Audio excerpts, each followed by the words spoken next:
To him, she was just a wager. To her, he was just another polished lie in a world full of broken promises. But when two damaged hearts collided, what followed was not a fairy tale. It was war, dressed as a contract. But no one could have predicted what would unfold when two wounded souls collided. Not in a fairy tale, but in a contract that was never meant to involve feelings. That night, the San Francisco sky hung heavy with mist. The city lights flickered against the glass facade of Rotec Tower. At the very top floor, where the wind howled and the world below felt insignificant, Ethan Rowe, CEO of a billion-dollar tech empire, stood alone, holding a glass of untouched whiskey.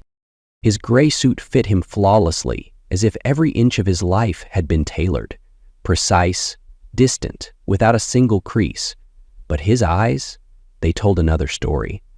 A silent storm swirled within them, the gaze of a man who once believed in love and lost it to betrayal. Ethan had loved deeply enough to believe that love could be home, but it shattered. Since that day, he ran his company like a battlefield and trained himself to treat emotions as enemies to be kept on a tight leash. Until she arrived.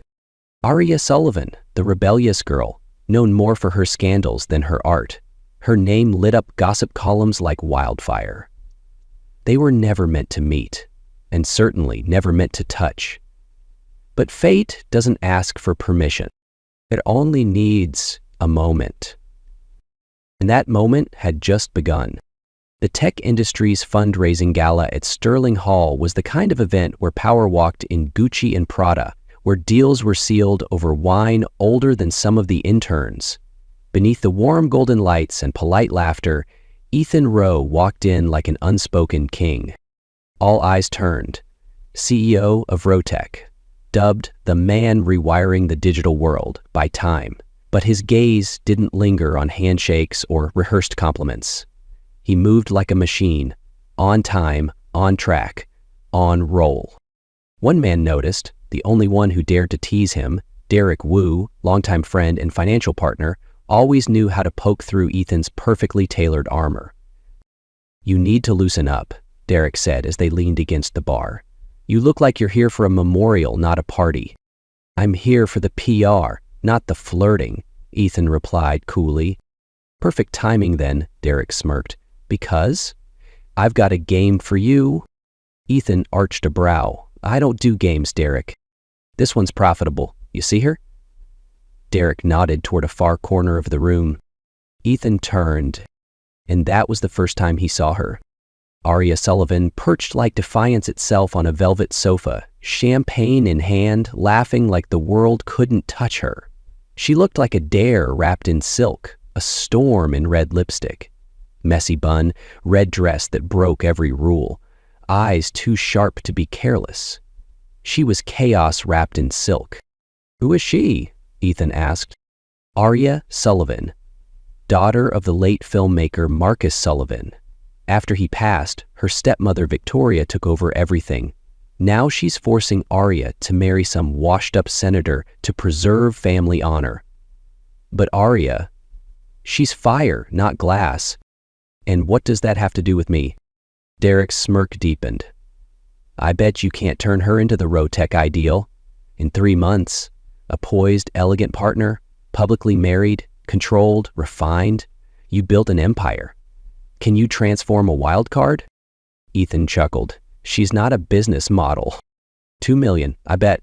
If she agrees to marry you, for 3 months, public appearances, clean image, you win. If not, I take my equity back." Ethan weighed it. It wasn't about the money. It was the woman. There was something behind those eyes, wild but wounded. And if she agrees, the game's on. The invitation went out. A private lunch at Rowe Tower's sky-high restaurant.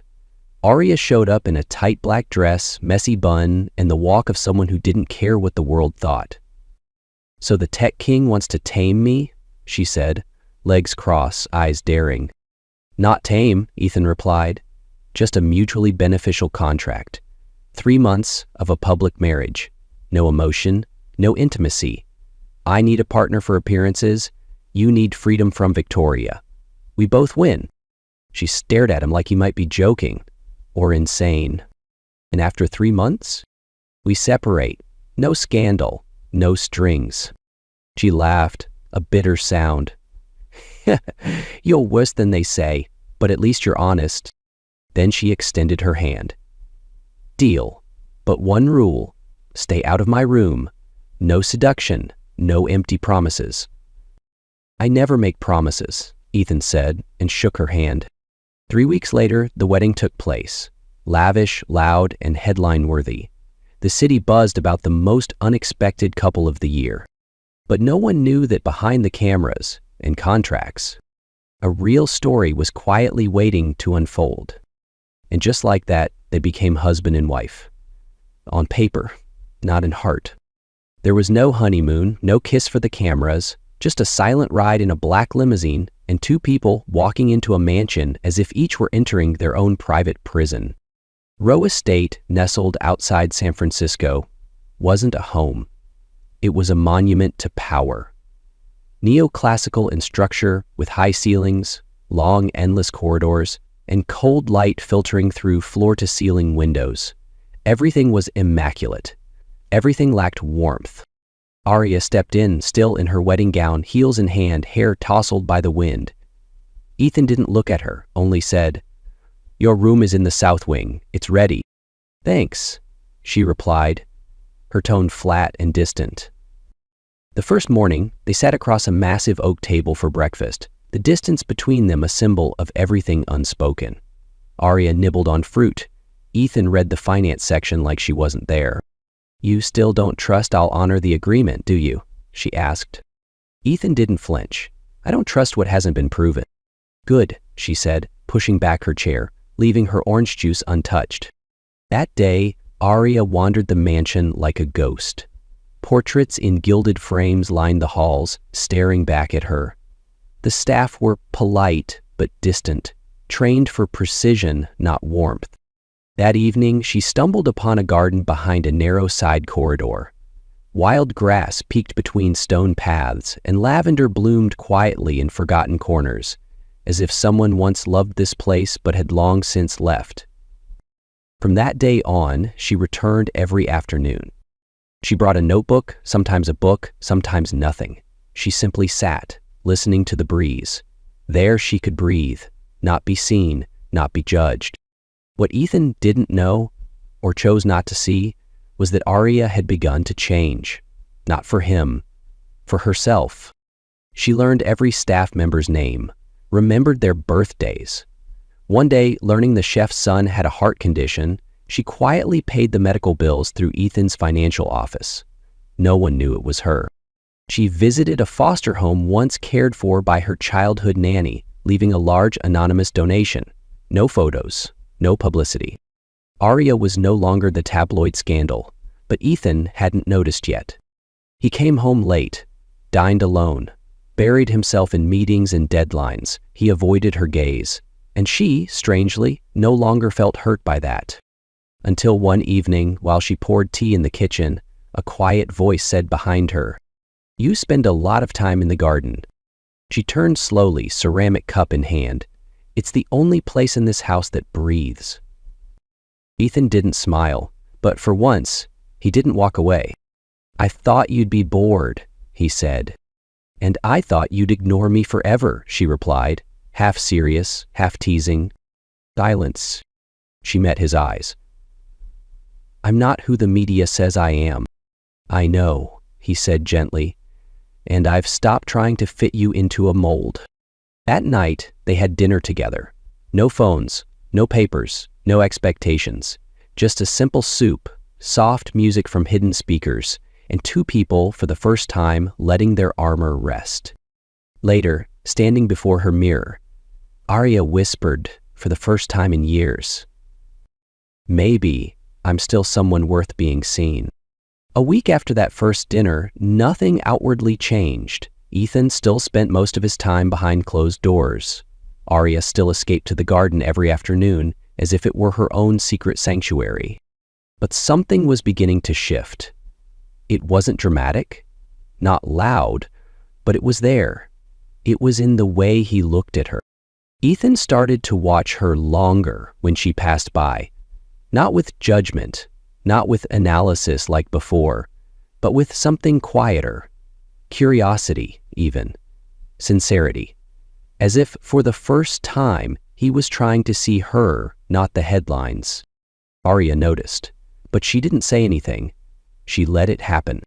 One afternoon, when a light rain drizzled over the city, she sat beneath a tree in the garden, shielding her head with a worn book.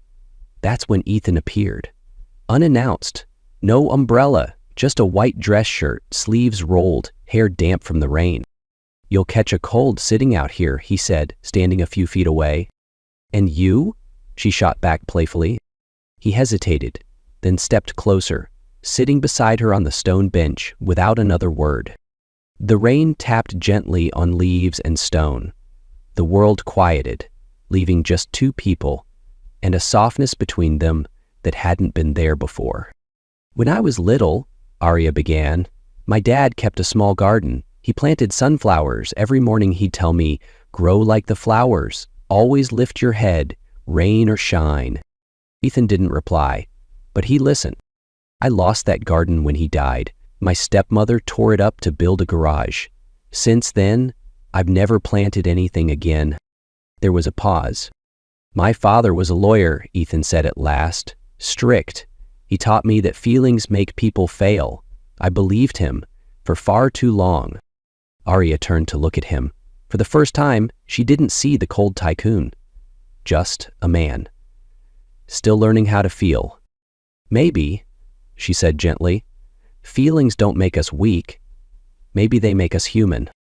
They didn't touch, there was no romantic gesture, but from that moment on, something inside both of them began to crack open. That night, Ethan didn't eat alone in his office. He came downstairs, sat across from Arya.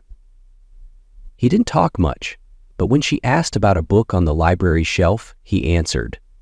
When she mentioned a classical piece she loved, he played it, quietly, almost shyly. Something had been planted, not love, not desire, respect. And in a house once ruled only by silence and structure, respect was the first step toward something real. The fragile peace didn't last. Storms never send warnings.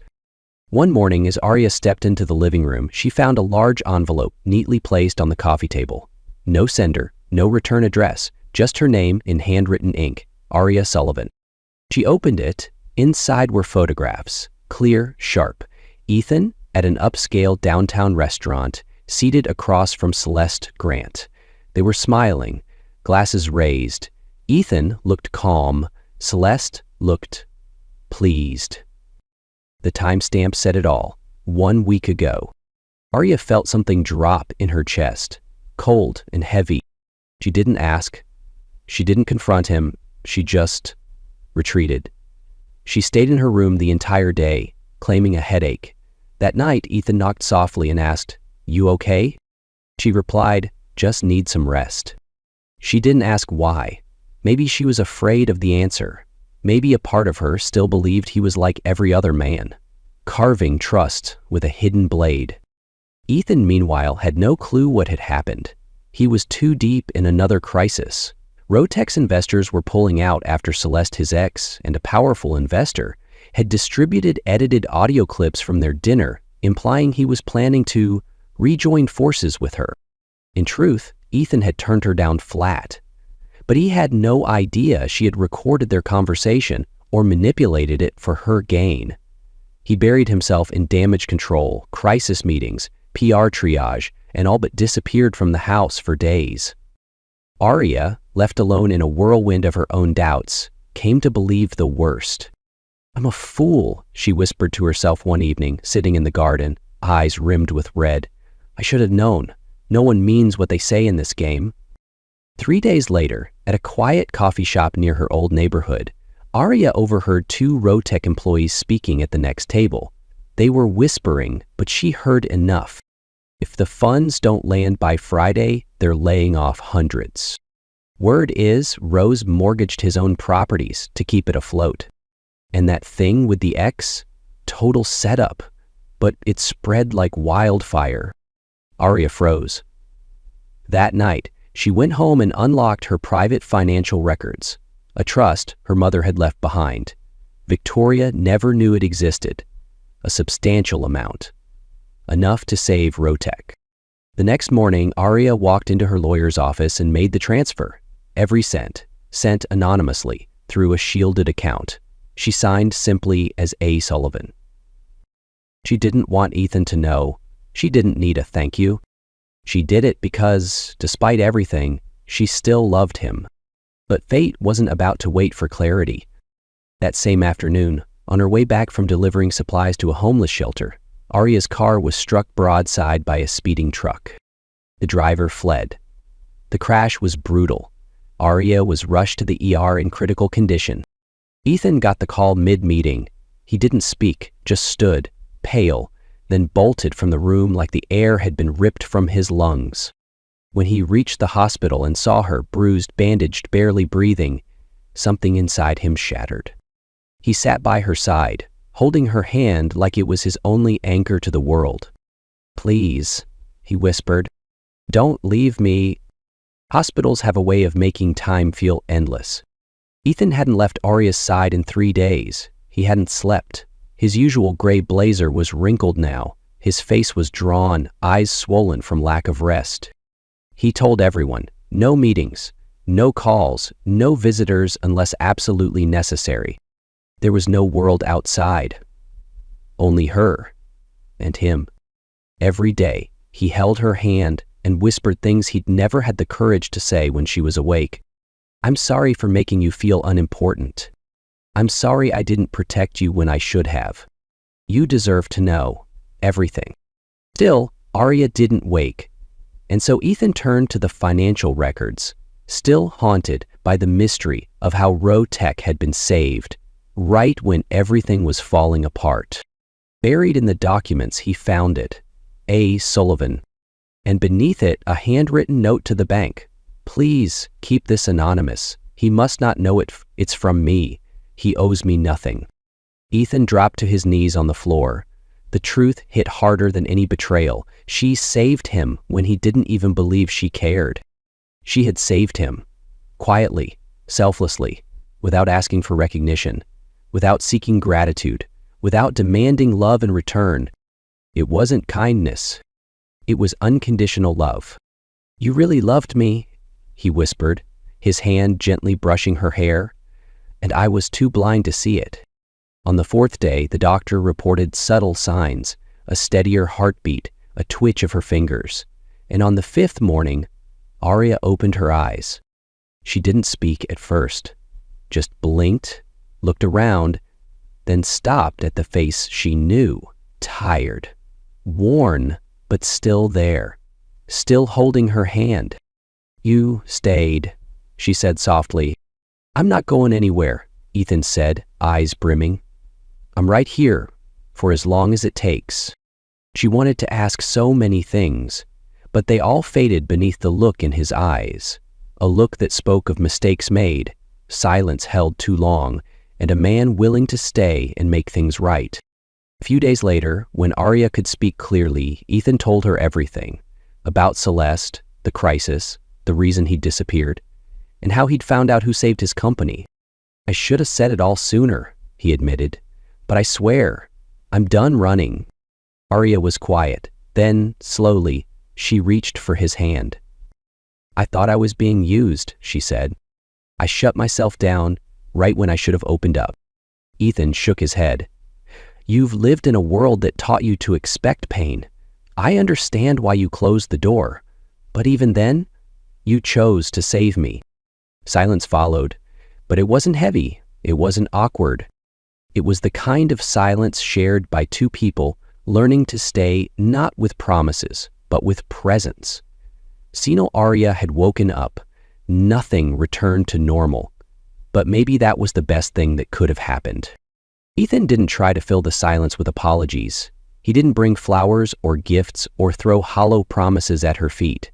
He just showed up every day. He took her to physical therapy, sat through endless test results, learned how to brew her favorite tea, rearranged his schedule just so he could join her in the garden every afternoon. No one mentioned the word contract. No one counted the days on the 3-month timeline. The roles were gone. The masks had fallen. What remained were two people slowly stepping into something real, something gentle, but something more fragile than either of them expected. Arya didn't rush to forgive, but she wasn't guarded anymore. She watched him in the quiet moments, far from spotlights or scrutiny, when he helped the gardener pull weeds, when he gently adjusted her pillows, or when he chuckled softly at a news article while sitting by her hospital bed. She began to believe he truly was changing, not for her, but because he wanted to. One night, she sat in the library, curled into a chair beside the fireplace. Ethan walked in, holding a notebook. "I wrote a few things," he said, placing it on the table in front of her. She opened it, not love letters, not poetry, just scattered thoughts, honest reflections from the past few days. "I used to think control was the only way to survive. Arya isn't the storm. She's the mirror to the chaos I've tried to hide. She taught me that staying, even when it's hard, is a form of love." Arya turned each page, read every line. She didn't say a word, until she finally looked up. Her eyes no longer questioned, they simply trusted. "I thought you weren't paying attention," she said quietly. "I was, I just didn't know how to show it." After that night, everything shifted. Ethan began inviting her into Rotech, not as an accessory, but as a voice he valued. Arya, in turn, dusted off an old proposal she'd once hidden away, a plan to convert abandoned buildings into support centers for women recovering from abuse. "You should present this to the board," Ethan said as he read the draft. "You really think they'll listen to me?" She smiled. "I'm not exactly their type." "You have what they don't," he replied, "lived experience." And he was right. That presentation became a turning point. She didn't just get them to listen, she made them believe. That evening, after all the guests had left Row Tower, Arya stood quietly by the window, watching the city lights shimmer below. Ethan approached, 2 cups in hand. "For the woman who silenced a room full of finance executives," he said, handing her a cup. She laughed, eyes brighter than the skyline. "We've come a long way," she whispered. "We have," Ethan nodded, "and we're still going." 6 months had passed since the accident. Everything seemed to settle into a new chapter. Not rushed, not dramatic, just calm. The kind of calm Arya and Ethan had both spent a lifetime trying to find. Arya was no longer a contract wife. She had become a real part of Ethan's world, not by title, but by presence. She still lived in Row Estate, but her room was no longer a separate space. They shared a kitchen, a desk, an evening routine, sometimes just sitting together in silence, reading or sharing fragments of old memories. And Ethan, once a man of control and isolation, now knew how to ask, "Are you tired?" He made warm milk when she had headaches, held her hand quietly at crowded parties without needing anyone else to understand. One evening, after a successful fundraising event for Arya's women's shelter, where she had stood and spoken like a leader, Ethan invited her to the rooftop of a historic hotel downtown. No setup, no flowers, no diamond ring, just a blanket, 2 cups of hot cocoa, and the wind whispering between skyscrapers. Arya pulled her coat tighter. "You dragged me up here for what exactly?" Ethan looked at her, his eyes steady, soft. "No speech," he said. "Just one question." She fell silent, her heart beat faster, but her gaze held firm. "I once chose you because of a contract," he said quietly. "Then I chose you in the storm. I chose to stay when it would have been easier to walk away." He paused, looked into her eyes. "Now I want to choose you, freely, with no terms, no limits, no end." From his pocket, Ethan pulled out a simple silver ring. No gemstone, no brand, just a clean circle, understated and honest. Like the way he was looking at her now.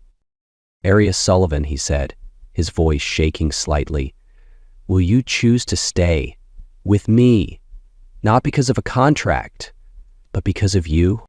Arya looked at the ring, then at him, and smiled, the kind of smile he had never seen before on her. She stared at the ring. For a heartbeat, silence hung between them, like the breath before a yes. I don't need a perfect promise, she whispered. Just someone willing to stay, every day. She held out her hand, and Ethan slid the ring onto her finger, his hands trembling, not from fear, but from everything he finally felt. In that moment, with the city lights blinking beneath them and the quiet between them saying more than words ever could, neither of them spoke again, because everything that needed to be said was already in the choice they had made. The following spring, the garden behind Rowe Estate began to bloom. Arya knelt in the soil, gently planting the first row of sunflowers near the porch. The ground was still damp, the wind still cool, but sunlight had finally returned after a long winter. Ethan stood on the porch, holding 2 mugs of coffee. You sure you don't want gloves? He asked. I'm sure, Arya replied, wiping sweat from her brow with a dirt-streaked hand. I want to feel the earth, for real. You teach me that every day, he said softly, setting the coffee beside her. Teach you what? How to live without hiding. Arya smiled, then looked down at the flower bed. When I was little, I thought sunflowers bloomed only once, but they don't. If you care for them right, they bloom again, every year. Ethan sat beside her in silence, and together they pressed earth over the seeds. No new rings, no grand vows. They had hurt each other, grown distant, lost each other once in contracts and storms, but they had chosen to stay. And every day, with the softness of morning light, with the simplicity of presence, they chose each other again. Love, it turned out, wasn't something you say once in a lifetime. It was a choice, repeated, every day. And every morning as the sun touched the garden, they chose again,